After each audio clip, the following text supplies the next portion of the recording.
The last topic that we have is your Gauss law, also pronounced as Gauss law in electrostatics. You will see, using this law, we can calculate the flux through any closed surface in a very simple way. Let's start with the statement first. The total electric flux over any closed surface placed in vacuum is 1 by epsilon naught times the total charge enclosed by that surface. What it means is that if we, let's say, have a closed surface, and if we place a charge, let's say right now a positive charge, we know that this positive charge is going to create electric field lines which are radially outward. Clearly, as the lines are coming out of this cube, we can write flux from the cube. According to Gauss law, we must write 1 by epsilon naught, because the medium that we have taken for this cube and the charge is your air or vacuum or free space, and we should simply multiply with the amount of charge present inside this cube, that is your Q. So you can see the law is very simple, and the only thing we need to know to find the flux through this whole cube is simply the amount of charge present within that cube. If you were to find the same flux from this cube using the definition of the flux that we have, then you should have written E dot A. Now clearly this cube has 6 faces, and the lines and the electric field lines are coming out of the 6 faces of the cube. Clearly we cannot use a single area vector for all the faces of the cube, because I can say that this face is facing this side, this top face is facing up, this left face is facing to the left, this bottom face is facing down, the front face is facing front, of course, and the back face is facing behind. So clearly we cannot use a single area vector here, but what we can do is that we can write flux from the whole cube is equal to integration over this closed surface, which is the cube, and we must write electric field dot A. We could have also used this method to find the flux, but you can see it becomes quite lengthy, or the process is quite lengthy to use this formula and to find the value of flux. But Gauss law clearly shows us that it's quite easy to find the value of the flux through this closed surface, and the only thing we need to know is how much charge is enclosed within that cube. Now the reason why Gauss law works is because if you look at this formula, we have written flux depends on the electric field, and we have seen that the reason behind the electric field is nothing but your charges. So Gauss law directly, instead of writing the electric field, is blaming the charge for that electric field, and that's why we have this simple expression here. You will see, it will become more clear as we go through the examples and numericals, but first let's talk about the important points from your Gauss law. We can apply Gauss law if the charge inside the surface S may be a point charge or may be a continuous charge distribution. The next important point is that the charges which are present outside the surface, they play no role in contribution to the electric flux through that surface. The meaning of this is that if we have a surface, let's call it S, and if I'm calculating the flux through this surface S, and suppose we have a charge Q1 present within the surface, and suppose the charge Q2 is outside the surface, we simply have to write 1 by epsilon naught, the charge enclosed by the surface, and I must write phi s is equal to 1 by epsilon times Q1, because that's the charge or the net charge enclosed by the surface, and our charge Q2 is outside the surface. That should not enter into our formula. I'll repeat again, the flux from this surface that represents the number of lines coming out of the surface is contributed by the charges which are present within the surface. That is your Q1 right now. And the charge Q2 is simply outside the surface. It does not contribute to the flux to this surface S. Let me show you why the charges present outside a surface doesn't contribute to the flux to the surface. For example, if you have a surface S, we want to write the flux through this surface S, then I must write 1 by epsilon times the charge enclosed. And suppose, let me say, the charge we have is right now plus Q is outside the surface. When we draw the lines of force or electric lines of force, the electric lines of force, they look like this from a single positive charge drawn all out through the space, and you can see that some lines are not crossing through the surface, and obviously they don't contribute to the flux, but this line, however, is crossing the surface. If you look carefully, This line is entering the surface S also, and it is leaving the surface S also. The lines which are entering the surface contribute to negative flux, and the lines which are coming out of the surface contribute to positive flux. As a result of this, I can say that the net flux from the positive charge contributed to this surface is 0. That is true for any lines which enters the surface has to leave.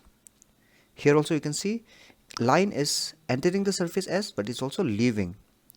So any such line which is due to a charge outside the surface will enter the surface as well as leave the surface. Hence the net flux will be 0. And even if you take not only a single point charge, but let's say a charge Q1 is present inside and the charge plus Q is present outside, you have seen we can draw the lines of force from the positive towards the other positive.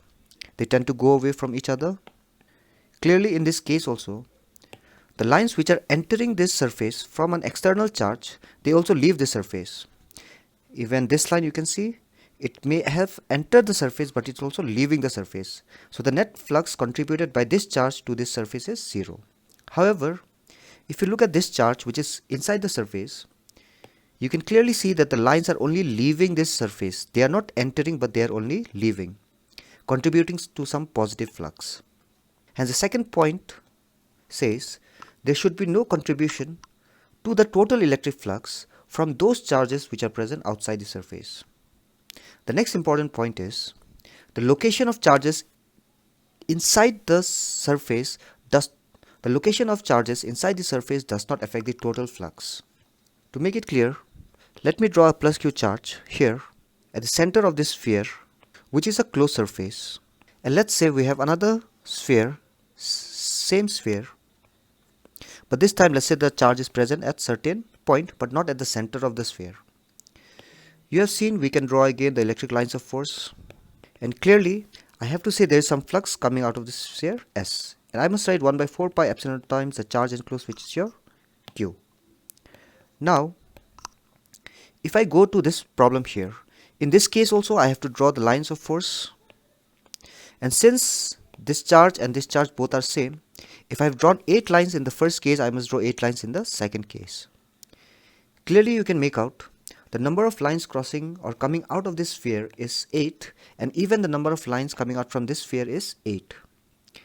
And clearly it does not depend on the location of the charge inside the sphere. Even if the charge were located here, you would have still got 8 number of lines coming out of this sphere. Hence the formula for flux again from this surface will be 1 by epsilon naught, the charge enclosed by the sphere. The next point is Gauss law is good for any closed surfaces regardless of its shape or size. If we take, let's say, a cube which is a closed surface, and the charge present inside this cube is, let's say, plus Q, and we have these lines coming out of it, then we must write the total flux from this cube must be equal to 1 by epsilon times the charge enclosed, which is your Q. Now if I take the same charge, but this time I enclose the positive charge inside a sphere, then even then the number of lines you can see is not going to change, or let's say it is the same as in the first case. Hence the flux again from the sphere should be equal to 1 by epsilon times the charge enclosed, which is again your Q. So clearly the flux here and the flux in the first case are same, and it means that the shape of the enclosing surface or closed surface does not matter. What matters for us is nothing but the amount of charge present within the surfaces. Let me even show you that if I would have taken a bigger cube, then also I can say that the amount of charge enclosed by this bigger cube is also Q, and I must write the same formula, and you will notice that the number of lines is also 8. Increasing the size of the cube doesn't increase the number of lines, hence we get the same flux like before. You must have doubts here saying that the electric flux depends on E dot A, and obviously if I write like that, that means if the area increases then the flux also increases. Let me remind you, when I wrote this expression and when I said that electric flux depends on the area, I totally meant that for open surfaces but not for closed surfaces. So for open surfaces the amount of flux depends on the area but not for your closed surfaces. And then finally even here, if I would have taken a bigger sphere, then also you can see the number of lines coming out of this bigger sphere and smaller sphere is both the same. Hence the flux is same and irrespective of the size or the shape of the closed surface. Finally, the closed surface that we talk about while using Gauss law, we are going to call it a Gaussian surface. So in this example, this cube will be called a Gaussian surface. The sphere will be called as a Gaussian surface. Let's quickly look at the proof of your Gauss law, which is a very simple and straightforward proof.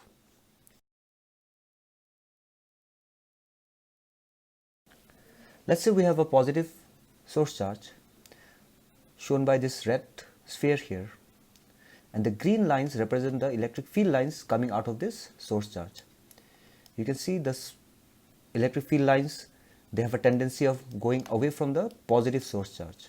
So here we have this diagram here. Now what we are going to do is that we are going to imagine a closed surface around this charge such that the charge is within this sphere. I can say that these electric field lines, the green lines, are clearly coming out of this sphere. So because of which I can calculate something called electric flux from this sphere. Now what we are going to prove is that we're going to show that the flux from this sphere that we have is equal to 1 by epsilon times the charge enclosed by that sphere. So let's say we have a charge plus q situated at the center of a sphere. The radius of the sphere is r, and let's say there's a point P located at the surface of that sphere where we are going to find the electric field. So let's say we have a charge, or let's say point charge q plus q situated at the center of a sphere whose radius is taken to be small r. So you can see this is the surface. Now in that model you saw the lines of force were directed in all the directions away from this positive source charge.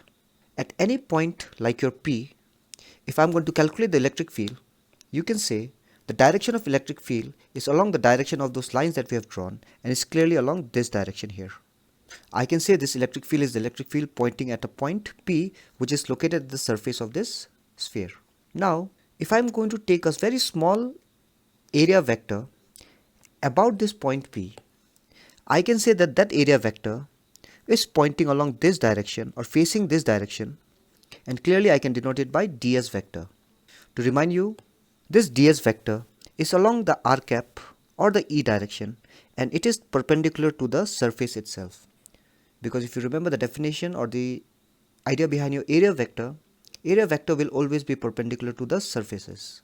Now if you look at this particular point P, I can say that the direction of E vector and the direction of the area vector located at this point P, they are same. So the angle between your E vector and the ds vector at this particular point is 0 degree. Now to write the magnitude, we have to use 1 by 4 pi epsilon naught, the source charge of this field which is your q located at the center, and the distance of the point P which is your r. So we are writing r square.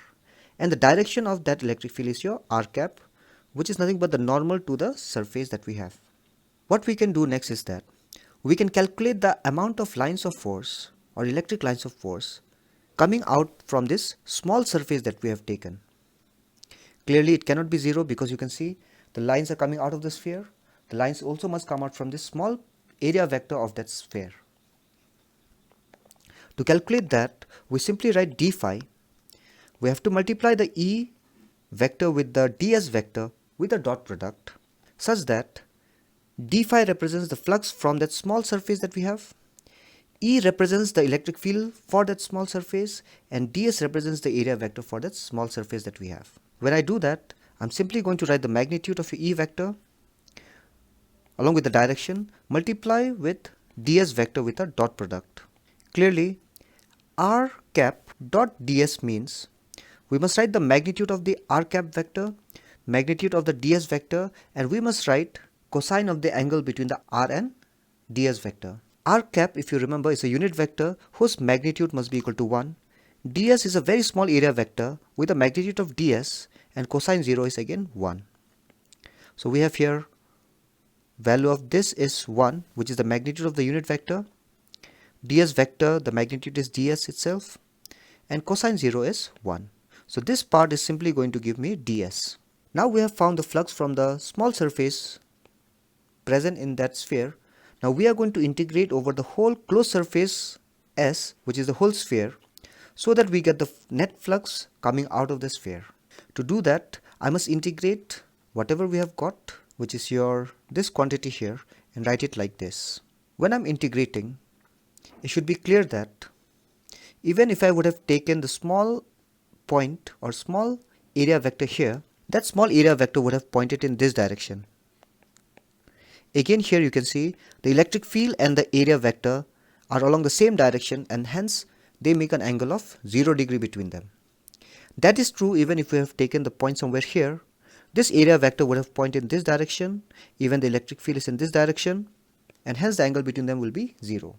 Hence, I can say that r cap and ds vector are along the same direction for any point that we take on the sphere, because of which when I integrate this term, I do not get cosine of different angles, but every time I get 0 degree.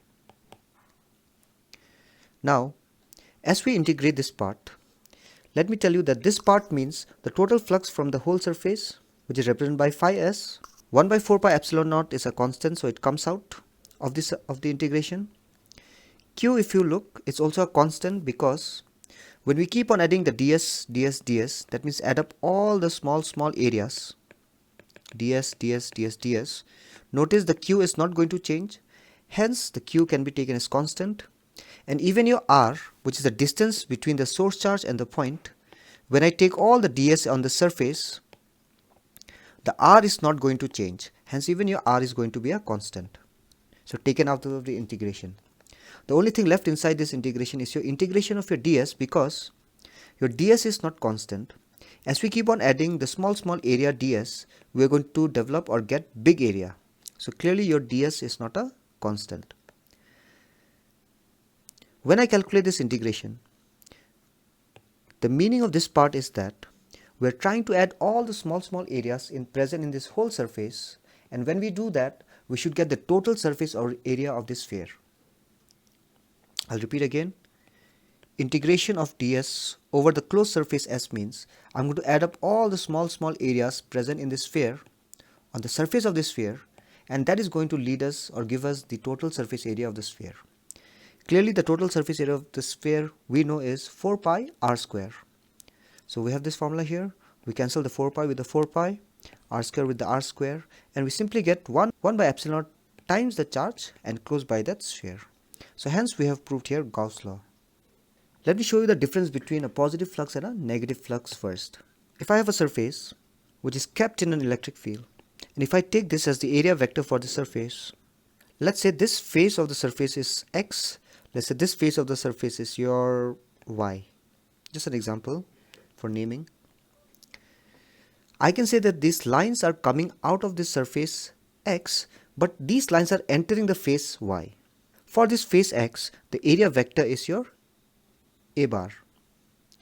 In this case, I would say that the flux is your positive flux through this surface x, and for your area or face y, I would say it is a negative flux.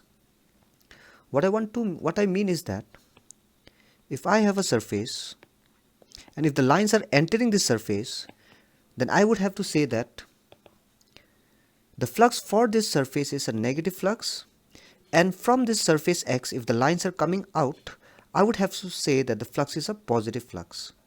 Now that happens because if I have this surface x with an area vector A, and these are the lines of electric flux, you can see right now they are coming out of the surface x. I can tell you that the angle made by the A vector and the E vector is less than 90 degree. And when you calculate the flux, I am going to get EA cos of an angle which is less than 90 degree, and I am going to get obviously as a positive number, or maybe let's say 0, but it will never be negative. But suppose I have the same surface x, same face x, let's say, with an area vector as A vector here, but suppose if I tell you that the lines are entering this area, then you will see the angle between the area vector and the E vector, you can see, will be greater than 90 degree. not less than 90 degree but greater than 90 degree. Hence, when you calculate the flux, you must write phi equals to EA cos of an angle greater than your 90 degree, and cosine of an angle greater than 90 degrees is in the second quadrant. I'm going to get a negative number, because of which the flux is going to be negative. If you have a surface, or let's say face X, and if the electric lines of force are coming out of it, we have learned just now is that the flux that we are going to talk will be your positive flux. And if you have the same surface or face X into which the lines are entering, the electric field lines, then I have to say that the flux is negative for this face X. Let's solve some numericals from your textbook now. That is your first one, exercise question 1.16. It's fairly a simple problem. Since you have learned the Gauss law, it should not be a problem anymore for us. What is the net flux of the uniform electric field in exercise 1.15 through a cube of side 20 cm oriented so that its faces are parallel to the coordinate planes? And now this time they have placed a cube of side 20 centimeters in this electric field. Clearly you can see the electric lines of force are entering this cube from one side or one face, but you can understand that these lines are also leaving. If you read the question, they have never mentioned any charge present within this region. So obviously the net flux through the cube according to Gauss law should be equal to 0, because according to Gauss law the net flux from any closed surface must be equal to 1 by epsilon times the charge enclosed. And in our question 1.15 they have not given us any charge, but they have only given us electric lines of force. Hence the net charge must be equal to 0, or the net flux from this whole cube must be equal to 0. Then we have this next problem. Careful measurement of electric field at the surface of a black box indicates that the net outward flux through the surface of the box is this much. So clearly they have given the lines that are coming out of the box has been represented by the value of this flux, which is 8 into 10 to the power 3 newtons meters square per coulombs. What is the net charge inside the box? Let's do this A first. Clearly you know, if the net flux through this box, if it was 0, I can clearly say that the total charge or the net charge inside the box also must be equal to 0. But in this case you can see, since the net flux is not 0, there must be some charge present within this box. To calculate the amount of charge, we simply are going to write the flux through this box must be equal to 1 by epsilon naught times the charge enclosed by this box, which is your closed surface.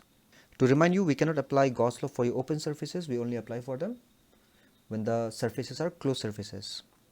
So we are going to write flux in the box, flux through the box is given 8 into 10 to the power 3. In place of writing simply this, I am writing 4 pi divided by 4 pi epsilon naught.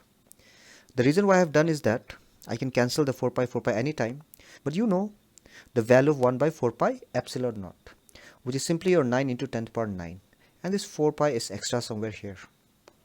So to calculate the Q enclosed, I have simply arranged the terms and we get 0.07 microcoulombs. So this was the first part. Let's go back to your second part, which is your B.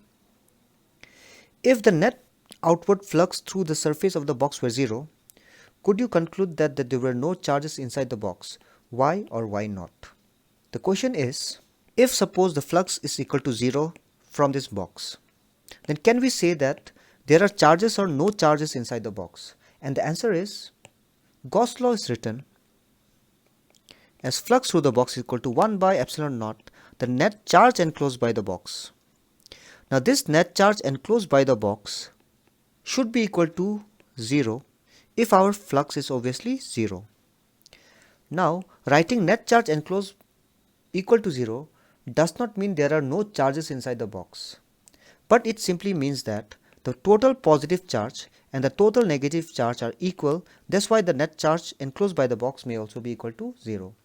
So remember always, whenever you read Gauss law, the charge enclosed here represents the net charge enclosed, That means the total sum of the positive charges and all the negative charges, total charges present within the box.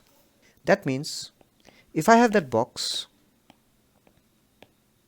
and suppose I have a charge of 1 coulomb plus 1 coulombs and minus 1 coulomb within this box, and if I ask you the total flux, your answer must be 0, because if you calculate the net charge within the box, that is also going to be equal to 0. That's why we have written, if the net outward flux through the box is 0, it would mean that the charges may be present inside the box, but the net charge or the total charge of all the charges, let's write Q1 plus Q2 plus Q3 plus Q4 can be equal to 0. Some of them are negative here, so we have written it like this. Next, we can discuss a problem which has been asked in your boards. It's a very nice problem. You'll see many things are going to become more clear to you. They have given S1 and S2 are two hollow concentric spheres enclosing charges Q and 3Q. What is the ratio of the electric flux through the surface S1 and S2? So here you can see the diagram. We have the first surface.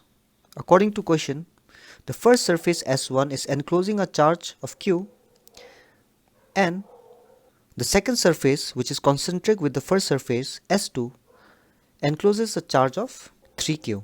Clearly, since these are charges, you know that these charges will create electric lines of force. So the first charge Q and the 3Q, both of them, so both the charges will create these lines or electric lines of force. Hence, I can calculate the flux from the first surface and I can calculate the flux from the second surface.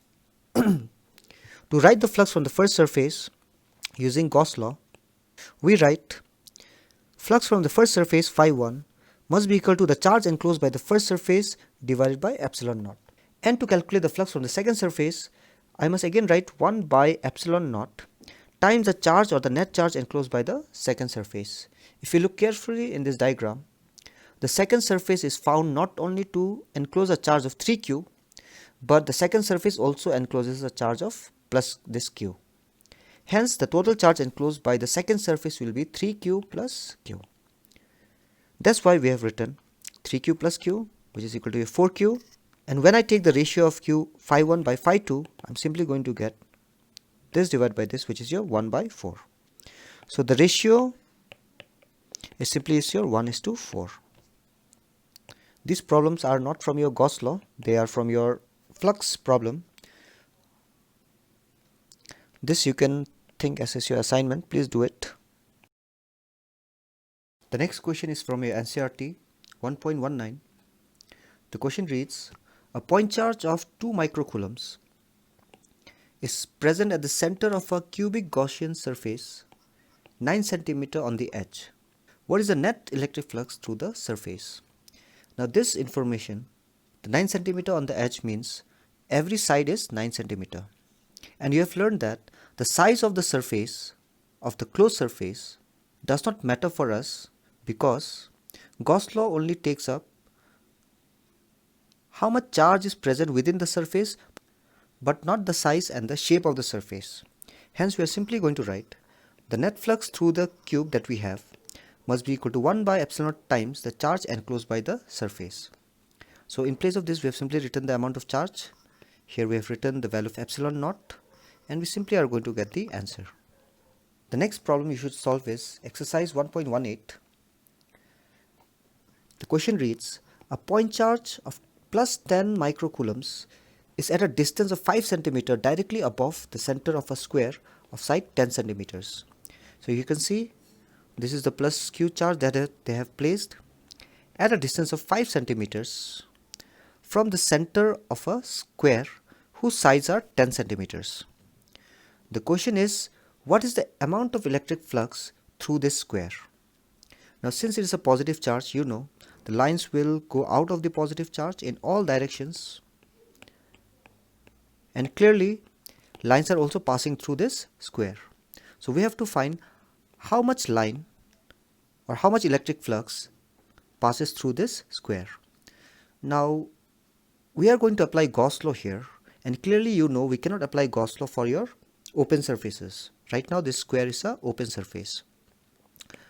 But what we are going to do is that we'll take that square, build up a cube, taking that square as